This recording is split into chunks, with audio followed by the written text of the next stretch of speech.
नमस्कार। आज शुरू करते हैं स्कंद छठे स्कंद का चौथा अध्याय।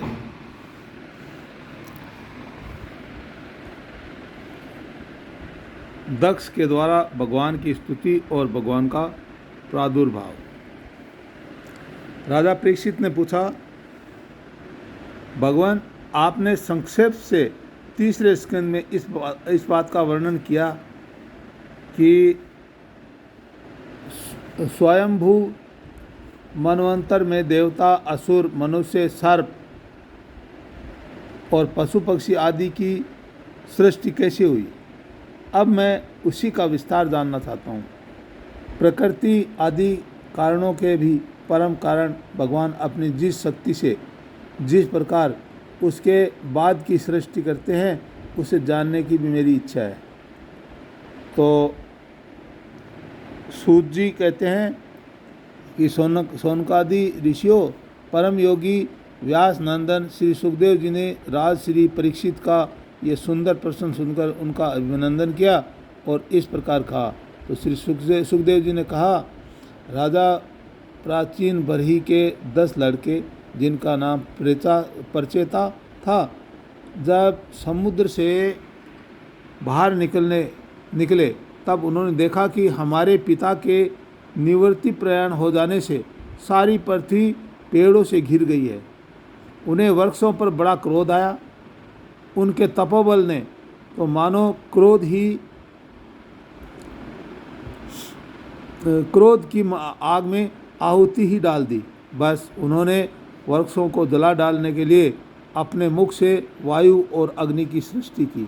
परीक्षित, जब परचेताओं की छोड़ी हुई अग्नि और वायु उन वृक्षों को जलाने लगी, तब वृक्षों के राजाधिराज चंद्रमा ने उनको क्रोध शांत करते हुए इस प्रकार कहा, महाभाग्यवान परचेताओं, ये वृक्ष बड़े दीन हैं। आप लोग इनसे द्रोह मत कीजिए, क्योंकि आप तो प्रजा की अभिवृद्धि करना चाहते हैं और सभी जानते हैं कि आप प्रजापति हैं। महात्मा परचेताओं, प्रजापतियों के अधिपति अविनाशी भगवान श्री हरि ने संपूर्ण वनस्पतियों और औषधियों को प्रजा के हितार्थ उनके खान पान के लिए बनाया है। संसार में पांखों से उड़ने वाले चर प्राणियों के भोजन, फल, पुष्प आदि अचर पदार्थ हैं। पैर से चलने वालों के घास, तृणा आदि बिन पैर वाले पदार्थ भोजन हैं। हाथ वालों के वृक्ष, लता आदि बिन हाथ वाले और 2 पैर वाले मनुष्य के लिए धान, गेहूँ आदि अन्न भोजन है। 4 पैर वाले बैल, ऊंट आदि खेती प्रवृत्ति के द्वारा अन्न की उत्पत्ति में सहायक हैं। निष्पाप परचेताओं, आपके पिता और देवाधिदेव भगवान ने आप लोगों को ये आदेश दिया है कि प्रजा की सृष्टि करो। ऐसी स्थिति में आप वृक्षों को तो जला डालें, ये कैसे उचित हो सकता है। आप लोग अपना क्रोध शांत करें और अपने पितामह पर पितामह आदि के द्वारा सेवित सत्पुरुषों के मार्ग का अनुसरण करें। जैसे माँ बाप बालकों की पलकें, नेत्रों की, पति पत्नी की, गृहस्थ भिक्षुओं की और ज्ञानी अज्ञानियों की रक्षा करते हैं और उनका हित चाहते हैं, वैसे ही प्रजा की रक्षा और हित का उत्तरदायी राजा होता है। परचेताओं, समस्त प्राणियों के हृदय में सर्वशक्तिमान भगवान आत्मा के रूप में विराजमान है। इसलिए आप लोग सभी को भगवान का निवास स्थान समझें। यदि आप ऐसा करेंगे तो भगवान को प्रसन्न कर लेंगे। जो पुरुष हृदय के उबलते हुए भयंकर क्रोध को आत्मविचार के द्वारा शरीर में ही शांत कर ले वह और बाहर नहीं निकलने देता, वह काल क्रम से तीनों गुणों पर विजय प्राप्त कर लेता है। परचेताओं, इन दीनहीन वृक्षों को और न जलाइए। जो कुछ बच रहे हैं उनकी रक्षा कीजिए, इससे आपका भी कल्याण होगा। इस श्रेष्ठ कन्या का पालन इन वृक्षों के ने ही किया है। इसे आप लोग पत्नी के रूप में स्वीकार कीजिए।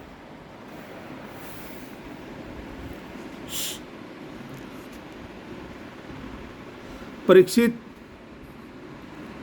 वनस्पति के राजा चंद्रमा ने परचेताओं को इस प्रकार समझा बुझाकर उन्हें प्रमलोचा अप्सरा की सुंदरी कन्या दे दी और वे वहाँ से चले गए। परचेताओं ने धर्मानुसार उसका पाणिग्रह किया। उन्हीं परचेताओं के द्वारा उस कन्या के गर्भ से प्राचेतस दक्ष की उत्पत्ति हुई। फिर दक्ष की प्रजा सृष्टि में से तीनों लोग भर गए। इसका अपनी पुत्रियों पर बड़ा प्रेम था। इन्होंने जिस प्रकार अपने संकल्प और वीर्य से विविध प्राणियों की सृष्टि की वह मैं सुनाता हूँ, तुम सावधान होकर सुनो। परीक्षित, पहले प्रजापति दक्ष ने जल, थल और आकाश में रहने वाले देवता, असुर एवं मनुष्य आदि प्रजा की सृष्टि अपने संकल्प से ही की। जब उन्होंने देखा कि वह सृष्टि बढ़ नहीं रही है, तब उन्होंने विंध्याचल के निकटवर्ती पर्वतों पर जाकर बड़ी घोर तपस्या की। वहाँ एक अत्यंत श्रेष्ठ तीर्थ, उसका नाम है अगमर्सन, वह सारे पापों को धो बहाता है। प्रजापति दक्ष उस तीर्थ में त्रिकाल स्नान करके और तपस्या के द्वारा भगवान की आराधना करते। प्रजापति दक्ष इंद्रिय अतीत भगवान की हंस गुहा नामक स्रोत से स्तुति की थी। उसी से भगवान उन पर प्रसन्न हुए थे। मैं तुम्हें वह स्तुति सुनाता हूँ। दक्ष प्रजापति ने इस प्रकार स्तुति की। भगवान, आपकी अनुभूति, आपकी चित्त शक्ति अमोघ है। आप जीव और प्रकृति से परे उनके नियंता और उन्हें सत्ता स्फूर्ति देने वाले हैं। जिस जीव ने त्रिगुणमयी सृष्टि को ही वास्तविक सत्य समझ रखा है, वे आपके स्वरूप का साक्षात्कार नहीं कर सके, क्योंकि आप तक किसी भी प्रमाण की पहुंच नहीं है।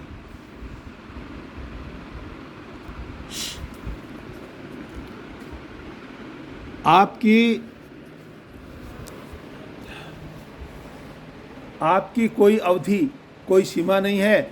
आप स्वयं प्रकाश और परात पर है। मैं आपको नमस्कार करता हूँ। यो तो जीव और ईश्वर एक दूसरे के सखा हैं तथा इसी शरीर में इकट्ठे हो निवास करते हैं, परंतु जीव सर्वशक्तिमान आपके संख्य भाव को नहीं जानता।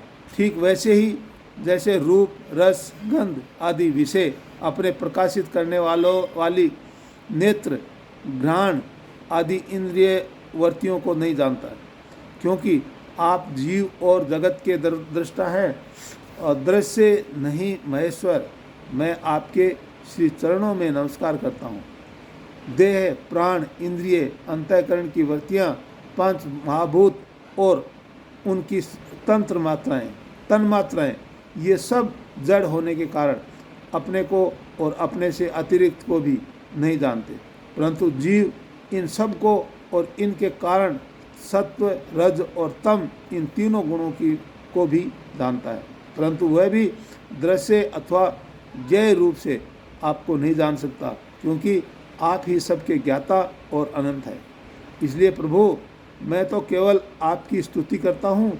जब समय अवधि काल में प्रमाण, विकल्प और विपर्य रूप विविध ज्ञान और स्मरण शक्ति का लोप हो जाने से इस नाम रूपात्मक जगत का निरूपण करने वाला मन उपरत हो जाता है, उस बिना मन के भी केवल सच्चिदानंदमयी अपनी स्वरूप स्थिति के द्वारा आप प्रकाशित रहते हैं।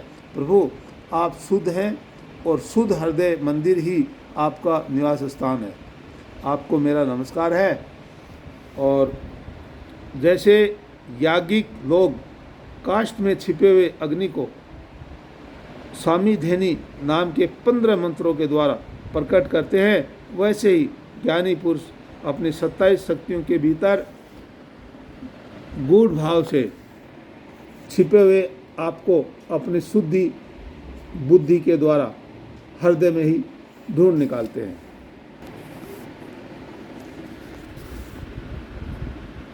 जगत में जितनी भिन्नताएं देख पड़ती हैं वे सब माया की ही है। माया का निषेध कर देने पर केवल परम सुख के साक्षात्कार स्वरूप आप ही अवशेष रहते हैं, परंतु जब विचार करने लगते हैं तब आपके स्वरूप में माया की उपलब्धि निर्वचन नहीं हो सकता। अर्थात माया भी आप ही हैं, अतः सारे नाम और सारे रूप आपके ही हैं। प्रभु, आप मुझ पर प्रसन्न होइए, मुझे आत्म प्रसाद से पूर्ण कर दीजिए। प्रभु, जो कुछ वाणी से कहा जाता है अथवा जो कुछ मन और बुद्धि और इंद्रियों से ग्रहण किया जाता है वह आपका स्वरूप नहीं है, क्योंकि वह तो गुण रूप है और आप गुणों की उत्पत्ति और प्रलय के अधिष्ठान हैं। आप में केवल उनकी प्रतीति मात्र है। भगवान आप में ही यह सारा जगत स्थित है, आपसे ही निकला है और आप में और किसी के सहारे नहीं। अपने आप से ही इसका निर्माण किया है। यह आपका ही है और आपके लिए ही है। इसके रूप में बनने वाले और भी आप हैं और बनाने वाले भी आप ही हैं। बनाने की विधि भी आप ही हैं। आप ही सबसे काम लेने वाले भी हैं। जब कार्य और कारण का भेद नहीं है तब भी आप स्वयं सिद्ध स्वरूप से स्थित है। इसी से आप सबके कारण भी हैं। सच्ची बात तो यह है कि आप जीव जगत के भेद और स्वगत भेद से सर्वथा रहित एक अद्वितीय हैं। आप स्वयं ब्रह्म हैं। आप मुझ पर प्रसन्न हो प्रभु। आपकी ही शक्तियाँ वादी प्रतिवादियों के विवाद और संवाद एकमत्य का विषय होती है और उन्हें बार बार मोह में डाल दिया करती है। आप अत्यंत अप्राकृत कल्याण गणों से युक्त एवं स्वयं अनंत है। मैं आपको नमस्कार करता हूँ। भगवान, उपासक लोग कहते हैं कि हमारे प्रभु हस्त पाद आदि से युक्त साकार विग्रह है, और सांख्यवादी कहते हैं कि भगवान हस्त पाद आदि विग्रह से रहित निराकार हैं। यद्यपि इस प्रकार वे एक ही वस्तु के दो परस्पर विरोधी धर्मों का वर्णन करते हैं, परंतु फिर भी उसमें विरोध नहीं है, क्योंकि दोनों एक ही परम वस्तु में स्थित हैं। बिना आधार के हाथ पैर आदि का होना संभव नहीं है, और निषेध की भी कोई न कोई अवधि होनी ही चाहिए। आप वही आधार और निषेध की अवधि हैं, इसलिए आप साकार निराकार दोनों से ही अविरुद्ध सम पर ब्रह्म हैं। प्रभु, आप अनंत हैं। आपका न तो कोई प्राकृत नाम है और न कोई प्राकृत रूप। फिर भी जो आपके चरण कमलों का भजन करते हैं उन पर अनुग्रह करने के लिए आप अनेक रूपों में प्रकट होकर अनेकों लीलाएं करते हैं तथा उन रूपों में एवं लीलाओं के अनुसार अनेकों नाम धारण कर लेते हैं। परमात्मा, आप मुझ पर कृपा प्रसाद कीजिए। लोगों की उपासनाएं प्राय साधारण कोटि की होती है, अतः आप सबके हृदय में रहकर उनकी भावना के अनुसार भिन्न भिन्न देवताओं के रूप में प्रतीत होते रहते हैं। ठीक वैसे ही जैसे हवा गंध का आश्रय लेकर सुगंधित प्रतीत होती है, परंतु वास्तव में सुगंधित नहीं होती, ऐसे सबकी भावनाओं का अनुसरण करने वाले प्रभु मेरी अभिलाषा पूर्ण करें। श्री सुखदेव जी कहते हैं, परीक्षित, विंध्याचल के अघमर्षण तीर्थ में जब प्रजापति दक्ष ने इस प्रकार स्तुति की, तब भक्त वत्सल भगवान उनके सामने प्रकट हुए। उस समय भगवान गरुड़ के कंधों पर चरण रखे हुए थे। विशाल एवं हष्टपुष्ट 8 भुजाएं थी। उनमें शंख, चंद्र, चक्र, संद, तलवार, ढाल, बाण, धनुष, पास और गदा धारण किए हुए थे। वर्षाकालीन मेघ के समान श्यामल शरीर पर पीतांबर फहरा रहा था। मुखमंडल प्रफुल्लित था। नेत्रों से प्रसाद की वर्षा हो रही थी। घुटनों तक वनमाला लटक रही थी। वक्षस्थल पर सुंदरी रेखा, श्री वस्त्र चिन्ह और गले में कोत्सुभमणि जगमा रही थी। बहुमूल्य किरीट, कंगन, मकराकृत, कुंडल, करघनी, अंगूठी, कड़े, नुपुर और बाजूबंद अपने अपने स्थान पर सुशोभित थे। त्रिभुवनपति भगवान ने त्रिलोक के विमोहन रूप धारण कर रखा था। नारद, नंद, सुनंद आदि पार्षद उनके चारों ओर खड़े थे। इंद्र आदि देवेश्वरगण स्तुति कर रहे थे तथा सिद्ध, गंधर्व और चारण भगवान के गुणों का गान कर रहे थे। ये अत्यंत आश्चर्यमय और अलौकिक रूप देखकर दक्ष प्रजापति कुछ सहम सा गए। प्रजापति दक्ष ने आनंद से भरकर भगवान के चरणों में साष्टांग प्रणाम किया। जैसे झरनों में के जल से नदियां भर जाती है, वैसे ही परमानंद के उद्रेक से उनकी एक एक इंद्रिय भर गई और आनंद परवश हो जाने के कारण वे कुछ भी बोल न सके। परीक्षित, प्रजापति दक्ष अत्यंत नम्रता से झुककर भगवान के सामने खड़े हो गए। भगवान दक्ष सबके हृदय की बात जानते ही हैं। उन्होंने दक्ष प्रजापति की भक्ति और प्रजावृद्धि की कामना देखकर उनसे यूँ कहा।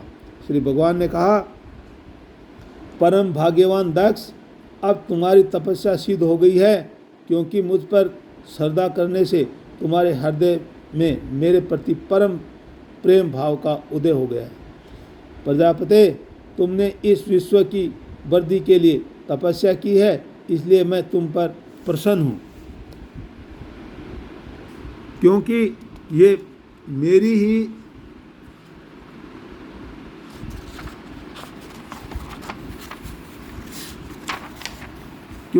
ही इच्छा है कि जगत के समस्त प्राणी अभिवृद्धि और समृद्ध हों।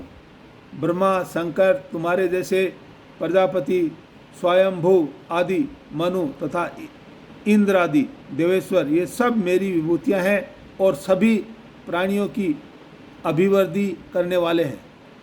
ब्रह्मण, तपस्या मेरा हृदय है, विद्या शरीर है, कर्म आकृति है, यज्ञ अंग है, धर्म मन है और देवता प्राण है। जब ये सृष्टि नहीं थी तब केवल मैं ही था, और वह भी निष्क्रिय रूप में। बाहर भीतर कहीं भी और कुछ न था, न तो कोई दृष्टा था और न दृश्य। मैं केवल ज्ञान स्वरूप और अव्यक्त था। ऐसा समझ लो मानो सब और सुसुप्ति ही सुसुप्ति था रहित हो। प्रिय दक्ष, मैं अनंत गुणों का आधार एवं स्वयं अनंत हूँ। जब गुणमयी माया के क्षोभ से ये ब्रह्मांड शरीर प्रकट हुआ, तब इसमें आयोनिज आदि पुरुष ब्रह्मा उत्पन्न हुए। जब मैंने उनमें शक्ति और चेतना का संचार किया, तब देव शिरोमणि ब्रह्मा सृष्टि करने के लिए उद्यत हुए, परंतु उन्होंने अपने को सृष्टि कार्य में असमर्थ सा पाया। उस समय मैंने उन्हें आज्ञा दी कि तप करो। तब उन्होंने घोर तपस्या की और उस तपस्या के प्रभाव से पहले तुम 9 प्रजापतियों की सृष्टि की। प्रिय दक्ष, देखो, ये पंचजन प्रजापति की कन्या अशिकनी है। इसे तुम अपनी पत्नी के रूप में ग्रहण करो। अब तुम गृहस्थोचित स्त्री सहवास रूप धर्म को स्वीकार करो। यह अश्विनी भी उसी धर्म को स्वीकार करेगी, तब तुम इसके द्वारा बहुत सी प्रजा उत्पन्न कर सकोगे। प्रजापति, अब तक तो मानसी सृष्टि होती थी, परंतु अब तुम्हारे बाद सारी प्रजा मेरी माया से स्त्री पुरुष के संयोग से ही उत्पन्न होगी तथा मेरी सेवा में तत्पर रहेगी। श्री सुखदेव जी कहते हैं, विश्व के जीवनदाता भगवान श्री हरि यह कहकर दक्ष के सामने ही इस प्रकार अंतर्ध्यान हो गए जैसे सपन में देखी हुई वस्तु सपन टूटते ही लुप्त हो जाती है। आज का अध्याय यहीं खत्म होता है। कल छठे स्कंद का 5वां अध्याय होगा, जिसमें श्री नारद जी के उपदेश से दक्ष पुत्रों की विरक्ति तथा नारद जी को दक्ष का शाप, ये कल होगा। ये आप मेरी पढ़ी हुई कथा को सुनेंगे या दूसरों को सुनाएंगे तो आपको बहुत इसका लाभ होगा। और अगर आपको अच्छा लगे इसको लाइक कर देना, चैनल को सब्सक्राइब कर देना और एक से आगे इसको शेयर करना, जिससे आपको लाभ होगा वैसे ही दूसरों को भी लाभ होगा। बहुत बहुत धन्यवाद, आपने सुना इसके लिए बहुत बहुत धन्यवाद।